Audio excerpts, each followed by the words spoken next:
Built during the 1st century CE and originally called the Flavian Amphitheater before they gave it a way better name, the Colosseum stood as a monument to the power and gravitas of the Roman Empire. Events at the Colosseum entertained the masses in Rome, often featuring elaborate spectacles. Details from Roman gladiatorial combats, mock battles, and raucous celebrations are full of wild accounts of unusual and unexpected happenings at the Colosseum.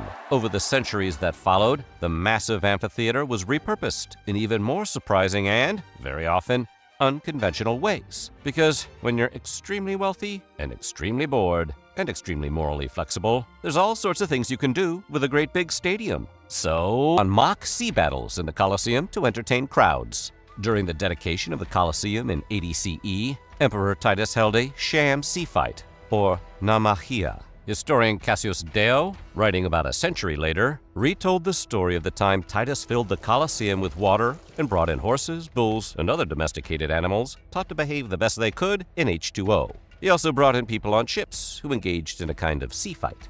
The water was fairly shallow, pumped in via aqueducts from the Tiber River. So the small ships had flat bottoms, and the Colosseum had a hydraulic system and network of channels that allowed water in and out. Writing about these kinds of vicious spectacles, poet Martial cautioned spectators not to be fooled into thinking it was the real ocean. I hope that this naval battle with its ships and the waters that represent seas do not mislead you. Let me point out that here just now was land. Apparently, his fellow spectators were extremely gullible. He went on to point out that the sea would be drained as soon as it was time to go back to ground-based games. You do not believe me? Look on while the seas weary the god of war. Staged battles that pit gladiators against animals from Africa, Europe, and Asia, when nationes featured man against beast in the most literal sense possible. Elephants, lions, panthers, hippopotamuses, and bears were transported to Rome for the events. Not all nationes were man versus beast, however. Sometimes Romans put 2 or more animals into the arena and let them fight it out. PETA really wasn't a thing back then. According to Roman historian Suetonius, Emperor Titus exhibited 5,000 wild beasts of every kind in a single day when he dedicated the Colosseum in 80 CE. Martial indicated that up to 9,000 wild and domestic animals were killed at the events surrounding the Colosseum's inauguration. Wait, domestic animals? Like goldfish?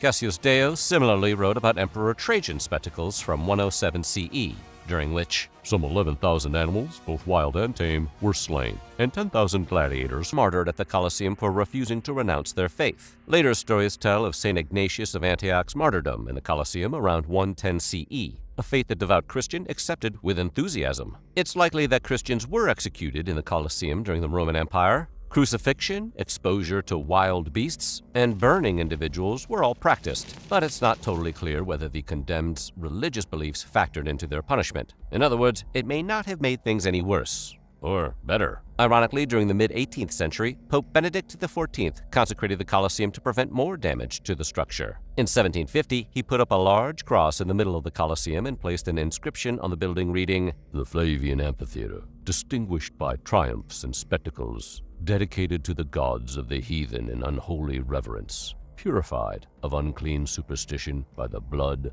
of martyrs." He wanted something with a little more oomph than, "Ben was here." According to Pope Benedict, any remnants of paganism had long since been washed away by the Christians who lost their lives in the Colosseum. The Stations of the Cross were also set up inside the Colosseum to allow Christians to participate in the Way of the Cross in recognition of Jesus' bodies deadly, or even meant to be, but bodies definitely hit the floor from time to time. It is difficult to know exactly how many gladiators perished in the Colosseum, but research indicates only 1 out of 10 gladiators was slain in a fight. Russell Crowe should have had a lot more rematches, is what we're saying. Speaking of the movie Gladiator, the real-life Emperor Commodus really did descend into the amphitheater to face off against other gladiators. As Cassius Dio put it, "He used to contend as a gladiator. In doing this at home, he managed to kill a man now and then.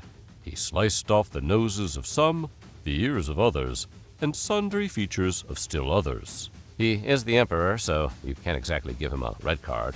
The Roman author made it clear that Commodus dressed in elaborate clothing and jewelry, soaking up the possession of the Colosseum, the Frangipani family. Once the Frangipani controlled the Colosseum and the surrounding area, Pope Innocent II took refuge there to avoid the hostility of his rival, Anacletus II, who was simultaneously elected pope by a rival Roman faction.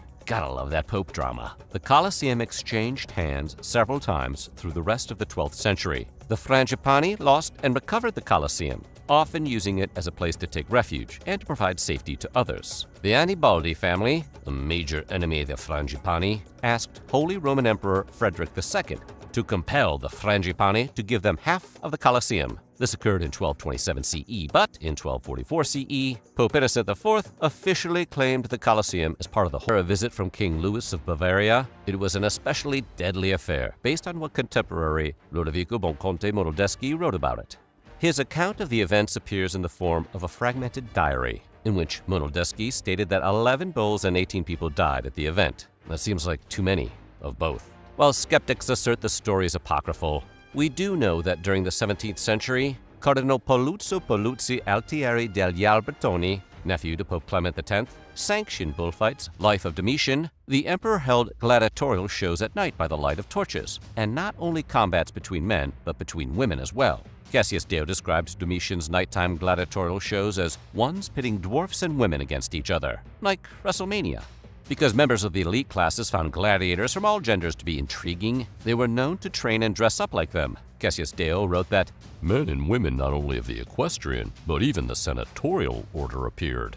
They drove horses, killed wild beasts, and 5,500 cartloads of stone hauled away from the Colosseum in 1452 CE. He wanted to use the travertine, a type of limestone, to make lime for building St. Peter's Basilica. When Pope Alexander VI leased the Colosseum as a quarry, the papacy gained a lucrative revenue source. Builders pillaged everything they could, hauling away stone, iron, lead, and bronze to repurpose for a fee paid to the church. There was nothing illegal about taking materials from the Colosseum. Pieces of the monument had been chipped away and used for other purposes for centuries. Often, earthquakes and other natural happenings caused damage and made loose stones easily goal, but Pope Sixtus V hoped to provide work for all the poor in Rome and save them from begging in the streets by putting them to work at a wool factory in the Colosseum. Ideally, Romans would work at a shop on the bottom level and live in the area above it. Pope Sixtus's ideas were part of a larger plan to make Rome safer, help ease transportation, and reduce trade congestion.